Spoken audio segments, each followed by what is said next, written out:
नमस्कार साथियों, प्रेम की बात और फैक्ट्स बाय प्रेम में आप सभी का स्वागत है। उम्मीद करता हूँ आप सभी बेहतर होंगे। दोस्तों, जिस प्रकार से जगदीप धनखड़ ने इस्तीफा दिया, उसके बाद से अचानक राजनीति का माहौल गर्मा गया।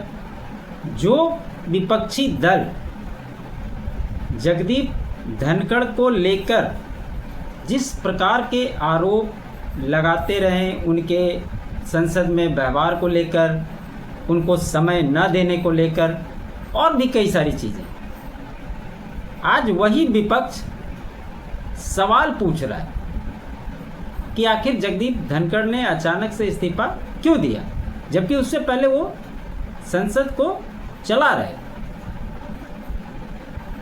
सरकार से भी ये सवाल हो रहा है कि आखिर ऐसी क्या वजह है। अब धीरे धीरे कुछ कुछ परतें खुल रही है और साथ ही साथ कौन नए उपराष्ट्रपति बनेंगे उसको लेकर भी तमाम तरह की चर्चाएं मीडिया में भी चल रही है। लोग अपने हिसाब से उसके कयास भी लगा रहे हैं। तो आइए आज इसी बात को जानने की कोशिश करेंगे कि नया उपराष्ट्रपति बनने के रेस में कौन सबसे आगे। हालांकि नरेंद्र मोदी की सरकार में जो नाम रेस में सामने आते हैं वह सिर्फ रेस में ही रहते हैं, बनना उनका मुश्किल हो जाता है। लेकिन हम लोगों का काम है कि जो चर्चाएं होती है उसका विश्लेषण करना, क्योंकि यही एक पैमाना है जिससे लोगों को ये समझ में आए कि आखिर जिस नाम की चर्चा हो रही है वो क्यों हो रही है। ऐसे ही कुछ नाम सामने आए हैं, उसी के बारे में चर्चा करने वाले हैं। और जगदीप धनखड़ ने आखिर इस्तीफा क्यों दिया और इसके बारे में जो खबरें आ रही है उसके बारे में भी थोड़ा बहुत बात करेंगे। तो सबसे पहला नाम जो आ रहा, और इसमें खासकर बिहार को ध्यान में रखा जा रहा, आप सभी को इस बात का भी ध्यान रखना होगा इस बार जो उपराष्ट्रपति चुने जाएंगे, क्योंकि इससे पहले जब राष्ट्रपति उपराष्ट्रपति का चुनाव हुआ था उस समय भाजपा पूर्ण बहुमत में थी, लेकिन अभी वो बहुमत में तो है लेकिन अपने सहयोगियों के साथ। तो जो सहयोगी हैं उनका भी इसमें रोल महत्वपूर्ण हो जाता है, खास करके चंद्रबाबू नायडू की बात हो या नीतीश कुमार की बात। और ये भी चाहेंगे कि कोई ऐसे व्यक्ति को उपराष्ट्रपति बनाया जाए जो इनके दल से हो। तो ऐसे में कुछ नाम उभर करके आए हैं। उसमें एक नाम है कर्पूरी ठाकुर के जो बेटे हैं रामनाथ ठाकुर, उनके बारे में भी चर्चा हो रही है कि शायद उनको भी उपराष्ट्रपति बनाया जा सकता है, क्योंकि वो दलित समाज से आते हैं और जिस प्रकार से राष्ट्रपति आदिवासी समुदाय से हैं वैसे ही जगदीप धनखड़ साहब भी दलित समाज से ही है। और अभी जिस प्रकार की राजनीति होती है उसमें जातियों को और जो नज़दीक में चुनाव हैं उनके समीकरण को भी देखकर सारी राजनीति बदलती रहती है। यही देश की सच्चाई है। एक नाम आ रहा है जो अभी उपसभापति हैं हरिवंश जी, उनका। लेकिन आपको याद होगा जब नीतीश कुमार बिहार में भाजपा को छोड़कर तेजस्वी यादव के साथ सरकार बनाए थे, उस समय भी नीतीश कुमार ने हरिवंश के ऊपर बहुत दबाव बनाया था पद को छोड़ने को लेकर, लेकिन वो पद नहीं छोड़े थे क्योंकि उनकी नज़दीकी माना जाता है कि मोदी जी से। तो उनका भी एक नाम सामने आ रहा है और वो एक मजबूत दावेदार इसलिए भी होते हैं क्योंकि वो सभा को चला रहे हैं काफ़ी समय से, उनको अनुभव है। अब लोग यह भी कह रहे हैं कि जो उपराष्ट्रपति बने वो संघ के बैकग्राउंड का भी होना चाहिए। तो ये संभव नहीं है। जहाँ पर एक से अधिक पार्टियां या सहयोगी दलों के साथ आप सरकार चला रहे हो, तो वहाँ पर आप सब कुछ अपने हिसाब से अगर चाहेंगे तो ऐसा होता नहीं। चाहे प्रधानमंत्री की बात हो, राष्ट्रपति की बात हो, रक्षा मंत्री की बात हो, गृह मंत्री की बात हो, सब आप अपने पोर्टफोलियो अपने हिसाब से लोगों को रखते हैं और उसके बावजूद कोई ऐसा पद जिसमें फिर से आप अपने तरह के लोगों को चाहते हैं तो वो दिक्कत। एक नाम बिहार के वर्तमान मुख्यमंत्री नीतीश कुमार का भी आया कि उन्हें सम्मानजनक विदाई भी दी जा सके। लेकिन अभी आने वाले समय में जो बिहार का चुनाव है और अगर नीतीश कुमार बिहार छोड़ देते हैं तो ऐसे में एनडीए के लिए बहुत मुश्किल खड़ी हो जाएगी। आरजेडी को और खास करके लालू यादव को पूरे बिहार का खुला मंच मिलेगा और वो उसका बखूबी फायदा उठाएगा।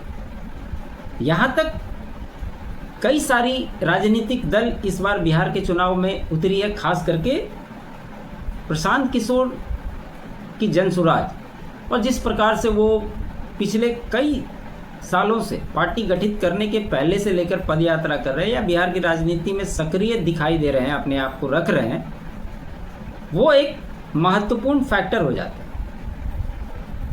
चुनाव लड़ने में कितना वोट उनको मिलता है वो तो चुनाव के बाद पता चल ही जाएगा, लेकिन फिलहाल के हिसाब से नीतीश कुमार संभव नहीं दिखाई देता। अब एक नाम जो सबसे महत्वपूर्ण हो जाता है वो है अभी बिहार के ही वर्तमान राज्यपाल आरिफ मोहम्मद खान का। आरिफ मोहम्मद खान बिहार के राज्यपाल रहने के पहले केरला के राज्यपाल थे, उनको वहाँ से बुलाकर बिहार का राज्यपाल बनाया गया था। और इससे पहले भी अगर आप देखेंगे तो जो भी उपराष्ट्रपति बने उनकी पृष्ठभूमि कहीं ना कहीं राज्यपाल से जुड़ी हुई रही। वो कहीं ना कहीं राज्यपाल के पद पे काम किए हुए, चाहे वर्तमान राष्ट्रपति द्रौपदी मुर्मू की ही बात क्यों न की जाए, वो भी पहले राज्यपाल ही थे। जगदीप धनखड़ भी बंगाल में राज्यपाल ही थे। और आरिफ मोहम्मद खान को अगर उपराष्ट्रपति बनाती तो ये कहीं ना कहीं मोदी जी के पॉइंट ऑफ व्यू से एक मास्टर स्ट्रोक हो, क्योंकि आपने देखा होगा कई सारे मुस्लिम नेता जो इस देश में, वो लगातार बीजेपी पर मुस्लिम समाज को उपेक्षित रखने का आरोप लगाते हैं, उनको कोई बड़े महत्वपूर्ण पद न देने का आरोप लगाते हैं। और यहाँ तक कि भाजपा चुनाव जब लड़ती है तो मुस्लिम कैंडिडेट को टिकट भी अब नहीं देती है।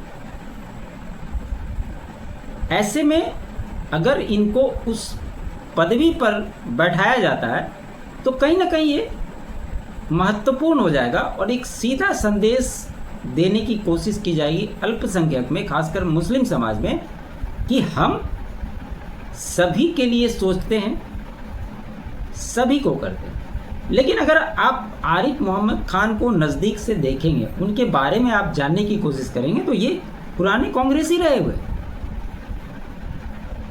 ये राजीव गांधी की सरकार में मंत्री रहे हुए, और जब शाहबानो का केस हुआ था उसमें जो गुजारा भत्ता देने की बात हुई थी, जिसको कि राजीव गांधी की सरकार ने पलट दिया था, उसका इन्होंने विरोध किया था और इस वजह से वो कांग्रेस को छोड़कर बाहर निकल गए थे कांग्रेस से। और अभी भी जिस प्रकार से मुखर हैं, जिस प्रकार से उनकी ज्ञान क्षमता है, जिस प्रकार से वो वेदों को जानते हैं, जिस प्रकार से सनातन को व्याख्यान करते हैं, लाजवाब है। और इसी वजह से जो मौलाना गैंग है वो इनसे बड़ा खफा रहता है। तो ये कहीं ना कहीं इस पद के लिए सबसे उपयुक्त व्यक्ति। अब ये बनेंगे नहीं बनेंगे ये तो कोई नहीं जानता, लेकिन अगर जो नाम सामने आ रहे हैं अगर उनको आप देखेंगे उसमें सबसे सटीक कैंडिडेट आपको आरिफ मोहम्मद खान ही दिखाई देगा। अब बात करते हैं कि आखिर जगदीप धनखड़ के साथ ऐसा क्यों हुआ, क्या ऐसी बातें हुई जिसके चलते उनको इस्तीफा देना पड़ा। तो सरकार को भरोसे में लिए बिना धनखड़ ने पेश किया था प्रस्ताव। कौन सा? जस्टिस वर्मा के खिलाफ जो महाभियोग चलाना था उसके लिए सरकार को भरोसे में लिए बिना धनखड़ ने विपक्षी 63 सांसदों के प्रस्ताव का उल्लेख किया था। सरकार इसी बात पर नाराज हुई थी क्योंकि इससे पहले ऑलरेडी लोकसभा में स्पीकर के पास ज्ञापन दिया गया था महाभियोग को चलाने को लेकर। उसके बाद इन्होंने विपक्षी दलों को जो प्रस्ताव लाए उसको इन्होंने क्यों स्वीकार किया। और आपको पता है कि जब सभा चलती है तो हर पार्टी को उनके जितनी सीटें उसके हिसाब से टाइमलाइन दिया जाता है बात करने के लिए, सदन में अपनी बात रखने के लिए। लेकिन ये जिस प्रकार से बिना कोई सूचना के खड़गे साहब को बोलने का मौका दे रहे थे, आराम से बोल रहे थे, ये सब थोड़ा गड़बड़ लग रहा था। इससे सरकार कहीं ना कहीं असहज हो रही थी। इसके बाद धनखड़ के खिलाफ कार्रवाई की बात हुई और ये सब चल ही रहा था। इसी दरमियान उन्होंने अपना इस्तीफा देने का घोषणा कर दिया। अब देखिए ये मामला जस्टिस वर्मा के खिलाफ जो इन्होंने 63 सांसदों का प्रस्ताव लिया, इसमें होना क्या था। इसमें सबसे पहले 3 सदस्यीय कमेटी बनाने की सिफारिश हुई और समिति जो बनती वो लोकसभा और राज्यसभा दोनों मिलकर, स्पीकर और उपराष्ट्रपति सभापति दोनों मिलकर और उनके जो सेक्रेटरी ये लोग विचार विमर्श करके इस पर निर्णय आता, उसके हिसाब से ये काम।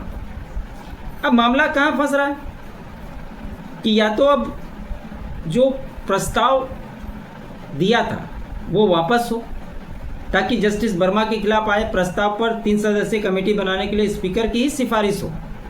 यह पड़ताल की जा रही है कि धनखड़ ने नोटिस सिर्फ स्वीकार किया था या वह नोटिस केवल दिया गया था। यह देखना इसमें महत्वपूर्ण हो जाता है।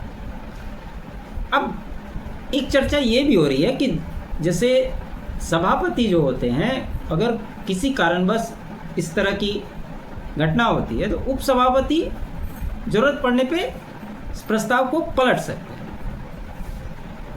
उपसभापति धनखड़ के कदम को उलट भी सकते हैं। यह दलील भी दी जा रही है कि लोकसभा स्पीकर को नोटिस पहले सबमिट किया गया। इस आधार पर जस्टिस वर्मा की जांच समिति की घोषणा स्पीकर कर सकते हैं। यह एक तकनीकी मुद्दा है लेकिन धनखड़ के कदम से इसे पेचीदा बना दिया है। अगर उन्होंने स्वीकार कर लिया होगा तो सरकार की किरकिरी होनी तय, इसमें कोई दो राय नहीं है। अब समझने वाली बात यह है कि जो व्यक्ति को और लगभग किसी की भी सरकार बने, किसी भी पार्टी की सरकार जब बनती है तो उसमें अपने ही लोगों को, चाहे वो राष्ट्रपति का पद हो, उपराष्ट्रपति हो, राज्यपाल हो, वहाँ पर इसलिए बैठाया जाता है ताकि उनके शासन काल में उनको कार्य करने में किसी तरह की बाधा उत्पन्न ना हो सके। और जब इनको इतना महत्वपूर्ण पद मिला, इन्हें राज्यपाल बनाया गया, वहाँ से उठाकर इनको उपराष्ट्रपति तक लाया गया, फिर वो अचानक से क्या ऐसी बात हुई जिसकी वजह से वो इस प्रकार का कार्य कर रहे थे, यह समझ से परे। तो नाम जो चल रहे हैं वो अभी यही है। और जिस प्रकार से चुनाव आयोग दिख रहा है कि वो जल्द ही इसका घोषणा कर सकता है। लोग ये कह रहे थे कि बिहार का एक बार चुनाव हो जाए ताकि उसके बाद अगर संभव हो तो नीतीश कुमार को भी इस पद पे सुशोभित किया जा सकता है, लेकिन ऐसा चुनाव आयोग के रवैये से तो नहीं लग रहा है और ये इतना दिन लंबा खिंचाएगा यह भी संभव होता हुआ दिखाई तो नहीं दे रहा। तो देखते हैं आगे क्या कुछ होता है। आप लोग क्या सोचते हैं कमेंट में अपनी राय देकर जरूर बताएं। तो खबर यही थी दोस्तों, उम्मीद करता हूं मेरा ये विश्लेषण आपको अच्छा लगा हो। अच्छा लगे तो लाइक जरूर कीजिएगा, अधिक से अधिक शेयर कीजिएगा। चैनल पे नए हैं तो चैनल को सब्सक्राइब कर लीजिएगा। साथ ही साथ मेरे अल्टरनेट चैनल फैक्ट्स बाय प्रेम को भी आप सब्सक्राइब करिए।